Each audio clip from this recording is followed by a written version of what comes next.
Hey everybody, कैसे हो आप सब। उम्मीद करता हूँ आप सब अच्छे होंगे। नई लिसनिंग आ चुकी है, जाओ और जाकर देखो और right your band score in comment box. Thank you so much for watching IELTS listening daily. 1.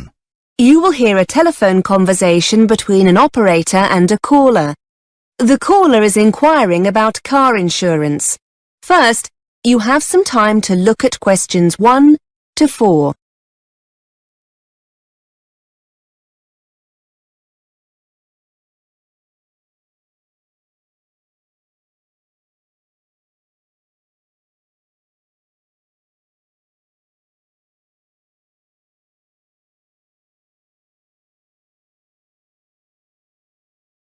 Now we shall begin. You should answer the questions as you listen, because you will not hear the recording a second time. Listen carefully and answer questions 1 to 4. Good afternoon, Heartline Car Insurance. How can I help you? Hello, I'd like to speak to someone about car insurance. Certainly, sir. Can I take your name, please? It's Liam Bird. Okay, Mr. Bird. Is the policy for you? Yes, I bought the car last night. It's still with the original owner though, until I get the insurance sorted out. Will I be able to do this over the phone now? Of course, sir. If you have all the information we need to process the application, we should be able to sort it out for you immediately. Could you tell me the make and model, Mr. Bird? Yes, it's a Ford Fiesta. And can I have the registration number, please? Yes, it's 3R1JTW. Okay. I can see it's a 2002 model, is that right? That's right, yes. And what's the current mileage, Mr. Bird? Very high, unfortunately.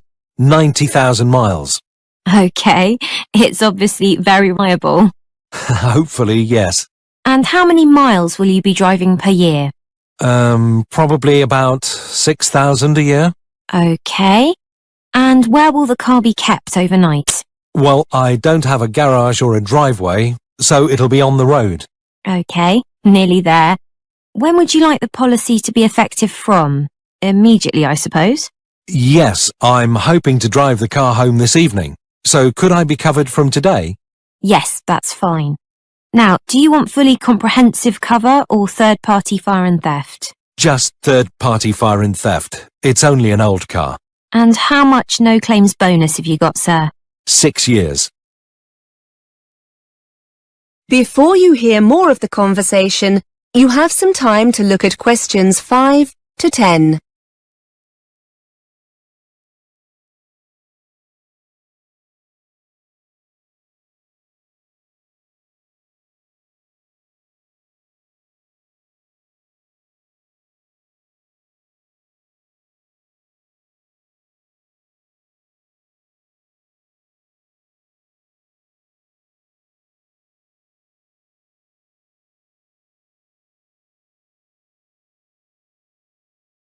Now listen and answer questions 5 to 10. Okay. Have you decided to take up any of our additional cover options? Legal cover for a small fee each month. And we can offer a very competitive rate for driver injury insurance. Or we could... No thanks. Sorry, but I've already looked through what's available on your website and how much it all costs. I've got breakdown cover with another company, and the car comes with a spare set of keys, so I should be okay there. I'd like to take out the 14-day courtesy car, though, and keep my no-claims bonus. So, I'll protect that, and I'd like to have the windscreen cover as well. Okay, Mr. Bird. So that's third-party fire and theft, with additional cover for a courtesy car, protected no-claims bonus, and windscreen cover. That comes to £425. We'll need to see proof of your no-claims bonus. Can you send this to us? Yes, no problem at all. Okay. I just need your payment details and I can process this for you. So, can I have your full name, please? It's Liam Bird. That's B-Y-R-D. And your address? 35 Botterville Crescent, Birmingham, B561ED. And your date of birth? The 11th of November, 1969. And your telephone number, Mr. Bird? 0121 677 9887. How will you be paying, Mr. Bird? By credit card? By debit card, if that's okay. Yes, fine.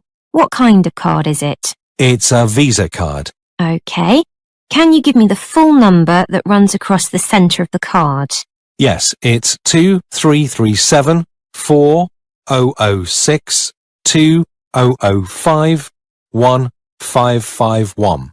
And the 3-digit security number on the reverse of the card? Okay, hang on. Yes, it's 426. Thank you.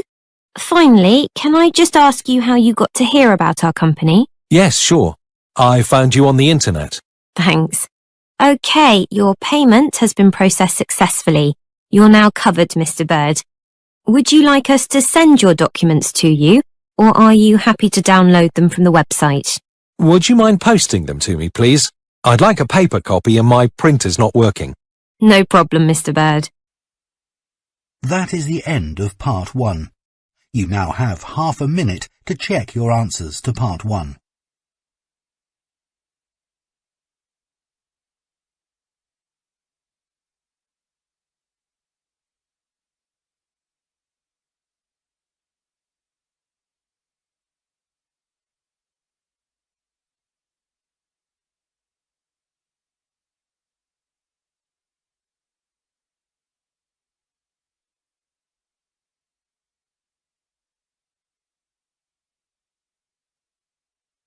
Part 2. You will hear a presenter interviewing a student on a radio show. The student is talking about her experiences of mountain climbing. First, you have some time to look at questions 11 to 14.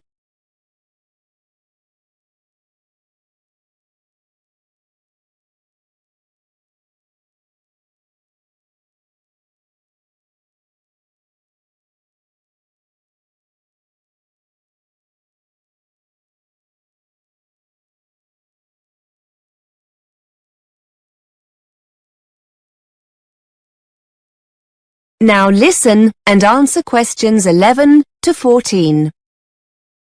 Welcome back to BURS, your independent student union radio station. We're looking at some of the incredible feats one or two of you have been up to during your summer break.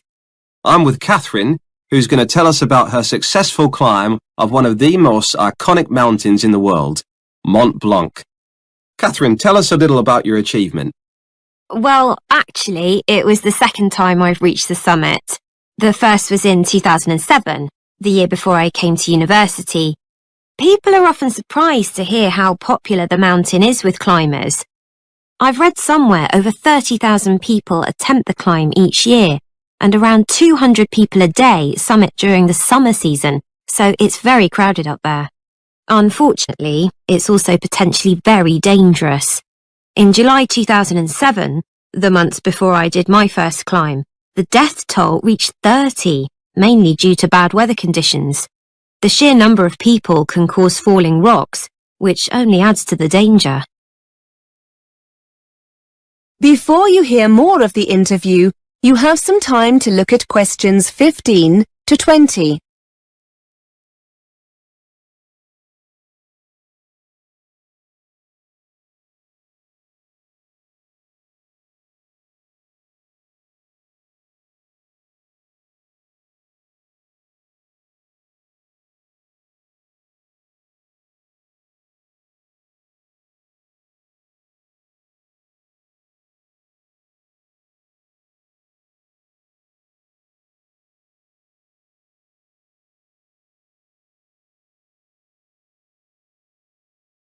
Now listen and answer questions 15 to 20. So why did you do the same climb twice? And was it easier the second time around? In many ways, they were totally different experiences. The first time I went as part of an organised group. There were about 20 of us, and we took 4 days to summit. It was much more of a sociable experience compared to the second climb. This year, I decided to go solo, with just one overnight stop. I felt more confident having already summited once, and I wanted to face the challenge of being in control. Actually, you're never really alone. There are other climbers and groups around all the time, but I suppose being alone made me feel more intrepid. The first climb was quite difficult as the weather was very changeable, and we found ourselves climbing in very cold, windy conditions. We were in a group, so we offered each other encouragement, but it was still very difficult. The weather this time was wonderful. Plus, I also spent a few days beforehand in Chamonix and acclimatized myself more to the altitude. This certainly made it easier. You can achieve the same thing by climbing some of the smaller peaks in the area first, but I wanted a more leisurely start. It was fantastic. I thoroughly enjoyed it. Did your experiences on the first climb help you the second time around? I'm wondering if you have any useful advice for others planning on doing something similar. Well, because the climb's becoming so popular, I think people don't always give it the respect it deserves. And I'm not talking here about the physical condition you need to be in to take on a challenge like this, or having the right equipment. That goes without saying. I think what took me by surprise more than anything else was the extreme weather conditions, even in the summer. For those who want to summit in a single day or two, the climb will often start early in the morning, so you'll need to make sure you're wearing enough layer to protect yourself from the cold and wind. You'll be glad of this when you hit queues and find yourself standing around, waiting to move on. Then at the other extreme, around midday, you must make sure you're fully protected from the sun, or you're likely to get very badly burnt. Whether you climb alone, in a group, or with a guide, that will depend on your own experience. But however you decide to go, it's essential that you take your time and get used to the altitude. Okay, many thanks for taking the time to come in and tell us all about it. That is the end of part 2. You now have half a minute to check your answers to part 2.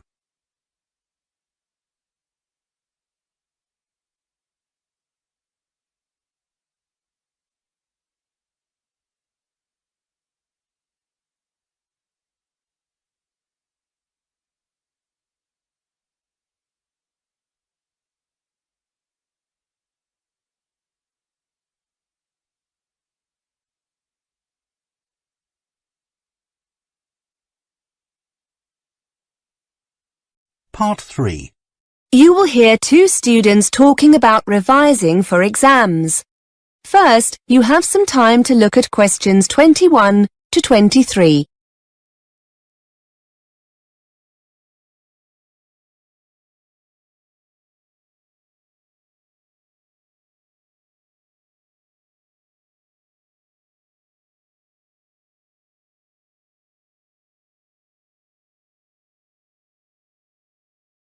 Now listen and answer questions 21 to 23.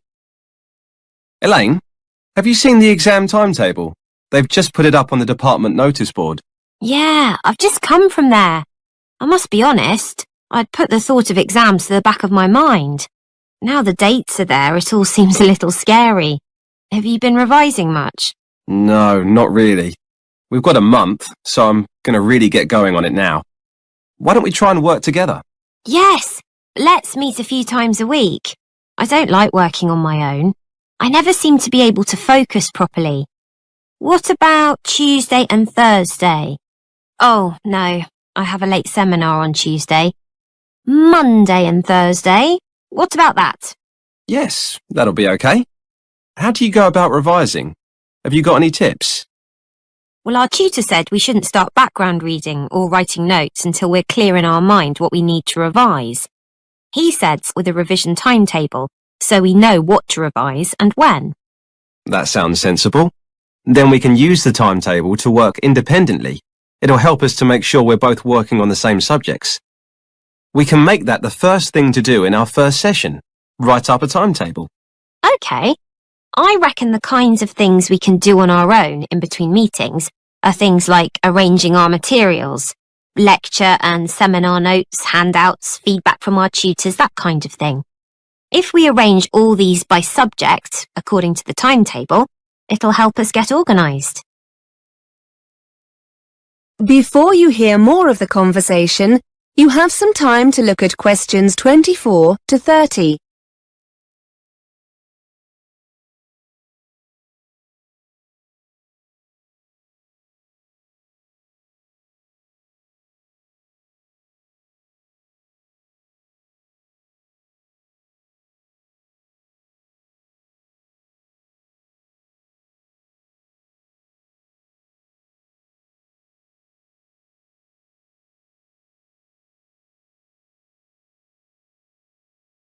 Now listen and answer questions 24 to 30. Good idea. Once we have all the content, I suppose we could make notes based on past exam papers. We had a talk about note-taking in one of the seminars. They reckon you shouldn't copy word for word.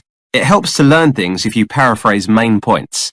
And don't just copy loads of facts either.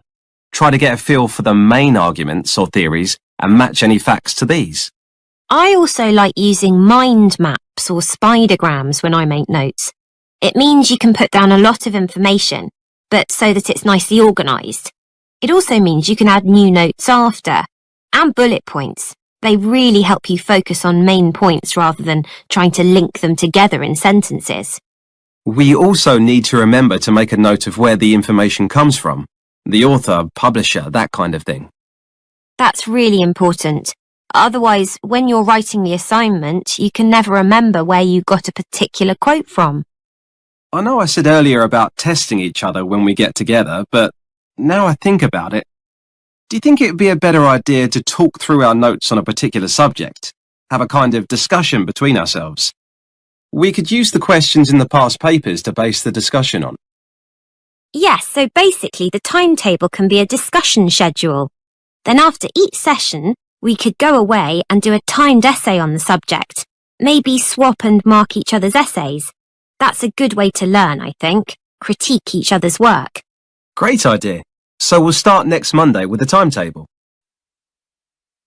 That is the end of part 3. You now have half a minute to check your answers to part 3.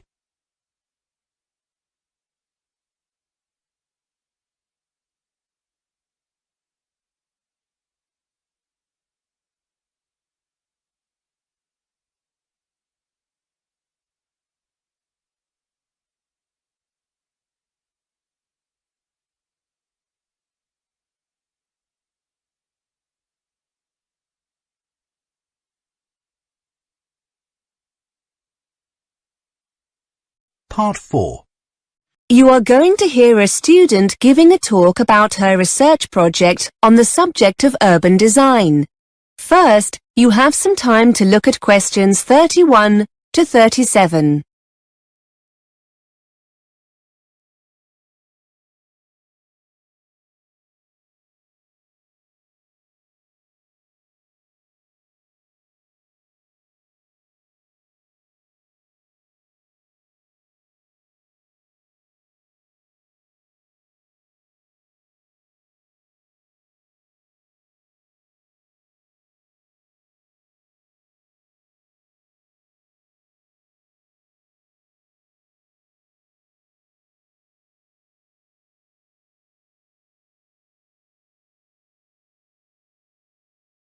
Now listen and answer questions 31 to 37.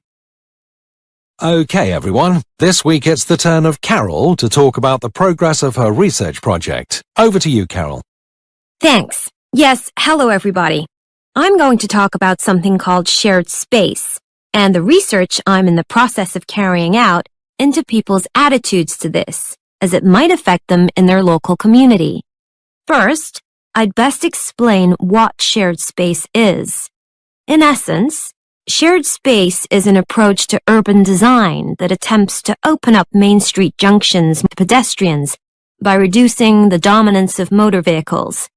It's a form of planning associated with a Dutch road traffic engineer called Hans Munderman, who believed that by sharing the space available, drivers become more aware of pedestrians and drive more carefully. Pedestrians are able to move more freely in this shared space, and the number of accidents is reduced. Shared space design is usually employed in urban centers where pedestrians congregate, such as in shopping areas. It usually results in demarcations between vehicle traffic and pedestrians being reduced or removed altogether. This includes features like curbs, road surface markings, and traffic signs.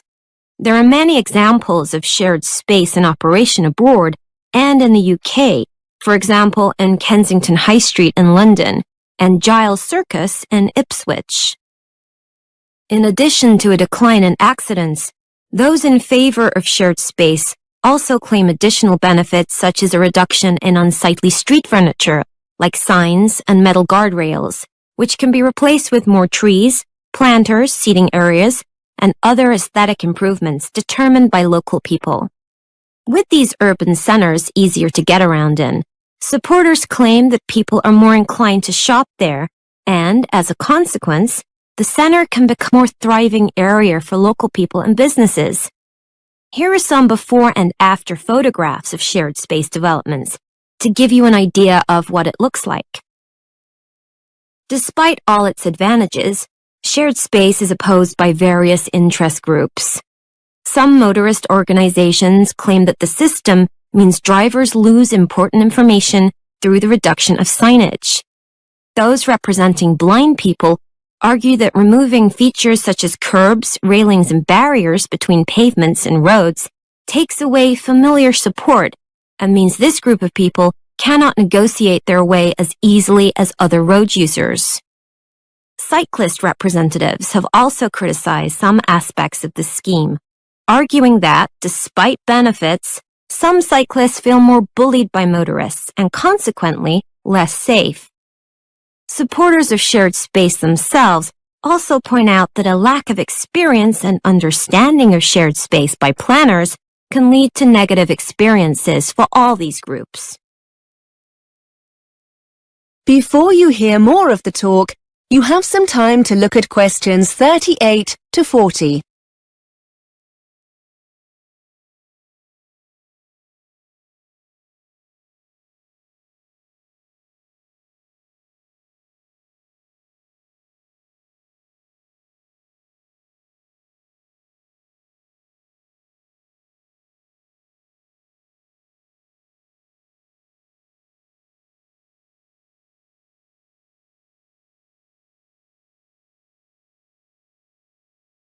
Now listen and answer questions 38 to 40.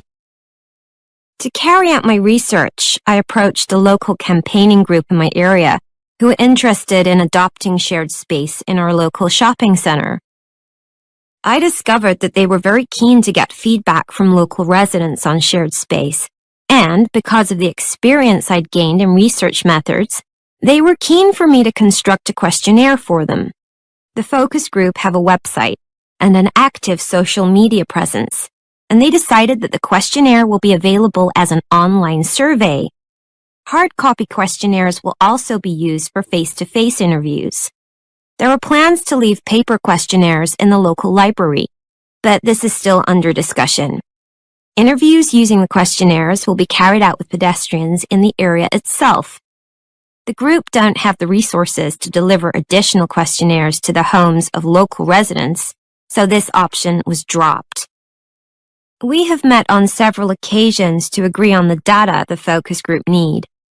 I've pointed out that if they want valid results, the questions must be totally unbiased and not in any way loaded to encourage participants to give the preferred answer. Also, we mustn't assume that participants have sufficient information to answer these questions. We're currently looking into how we can best present the concept of shared space during interviews. I've designed some of the questionnaire, and I'd just like to spend a few minutes going through it with you. I'd be grateful for any feedback you have. That is the end of part 4. You now have half a minute to check your answers.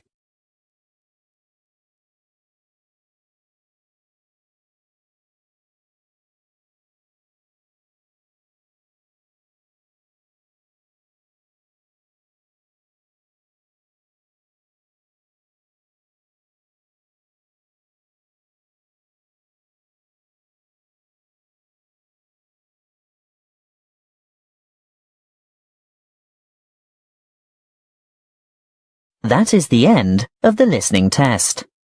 You now have 10 minutes to transfer your answers to the listening answer sheet.